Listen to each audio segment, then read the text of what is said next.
Friends, எல்லோரும் எப்படி இருக்கீங்க? சரளம் ஸ்டார் வீட்டுக்கு வந்ததுக்கு ரொம்பவே நன்றி. இன்றைக்கி நம்ம வீட்டில் சூப்பரான சுவையான ஒரு பிரியாணி பார்க்க போகிறோம். அதுக்கு ஸ்டவ் ஆன் பண்ணிவிட்டு ஒரு பெரிய பிரியாணி பாத்திரம் வச்சுட்டு எண்ணெய் ஊற்றி எண்ணெய் காஞ்சதுக்கப்புறம் பிரியாணிக்கு தேவையான ஸ்பைசஸ்லாம் பட்டை, லவங்கம், ஏலக்காய், கிராம்பு, சோம்பு எல்லாம் ஆட் பண்ணிட்டோம். இன்றைக்கி நான் வந்து சீரகமும் மிளகும் ஆட் பண்ணியிருக்கேன்.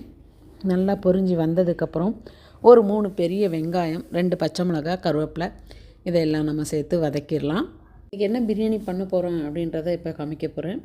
ரொம்பவே டேஸ்ட்டாக இருக்கும் இந்த பிரியாணி. இந்த மெத்தடில் செஞ்சாவே போதும். மஷ்ரூம் பிரியாணி தாங்க.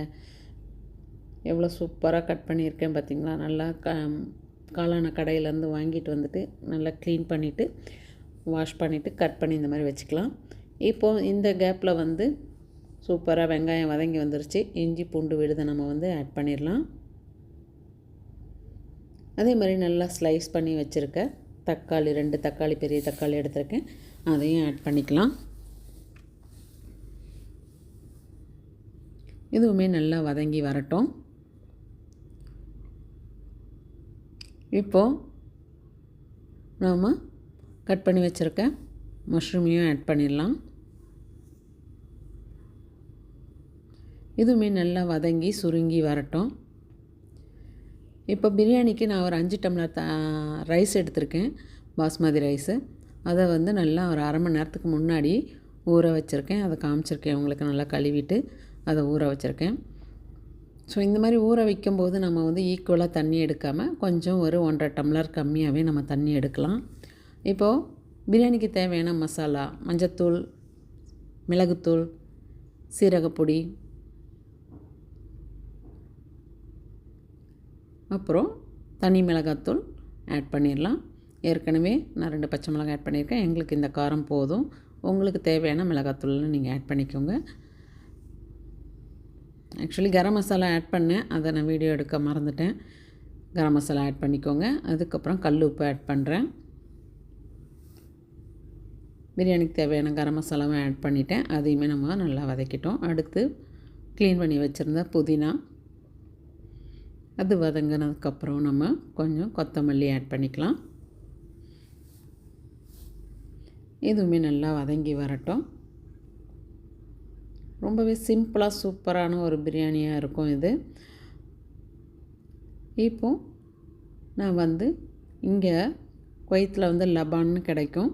ஸோ நான் தயிருக்கு பதிலாக தயிரை வந்து நல்லா அடித்து மிக்சியில் அடித்தா எப்படி இருக்குமோ அந்த ஒரு இது மோர் பதத்தில் இருக்கும். அதை தான் இன்றைக்கி நான் ஆட் பண்ணியிருக்கேன். தயிர் ஆட் பண்ணலை, கெட்டி தயிர். நீங்கள் மிக்சியில் அடிச்சிங்கனாலும் இதே மாதிரி தான் வரும். தயிர் ஆட் பண்ணிக்கோங்க.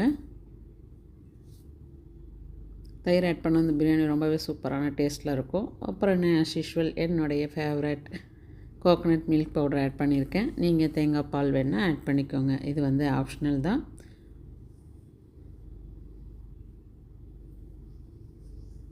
பாருங்கள், பார்க்கும் போதே சும்மா சூப்பராக இருக்குது. வாசனை அப்படியே கமகமான்னு இருக்குது.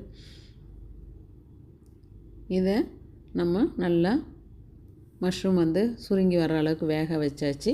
இப்போ பிரியாணிக்கு தேவையான தண்ணி ஆட் பண்ணுறேன். நான் 5 டம்ளர் ரைஸ் எடுத்திருக்கேன். இப்போ ஒரு 8.5 டம்ளர் தண்ணி ஊற்றுறேன். 10 டம்ளர் ஊற்றலை.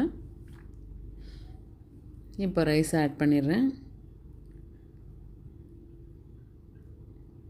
இந்த ரைஸை நம்ம நல்லா கிளறி விட்டுறலாம். நல்லா கரெக்டாக வெந்து வரட்டும். நல்லா தண்ணி கொதித்ததுக்கப்புறம் நம்ம ரைஸ் ஆட் பண்ணணும்.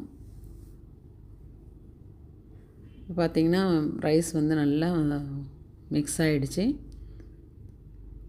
இப்போ ஹை ஃப்ளேமில் கூட நீங்கள் வச்சுக்கலாம். ரைஸ் வந்து தண்ணி சுண்டி வர வரைக்கும் ஒரு பாத்திரத்தை போட்டு மூடிட்டு நீங்கள் அப்பப்போ மிக்ஸ் பண்ணிகிட்டே இருக்கணும், அடி பிடிக்காத அளவுக்கு. இப்போ பார்த்திங்கன்னா தண்ணி நல்லா சுண்டி வந்துருச்சு. பாருங்கள் எந்த அளவுக்கு இருக்குது அப்படின்னு சொல்லிட்டு. ஸோ நம்ம கரெக்டான தண்ணி வச்சுருக்கோம். இப்போ பார்த்திங்கன்னா சாதமுமே வந்து ஒரு அரை வேக்காடு வந்து வெந்திருக்கு. இப்போ இந்த மாதிரி இருக்கிற நேரத்தில் நாம் வந்து தம் போட்டுடலாம்.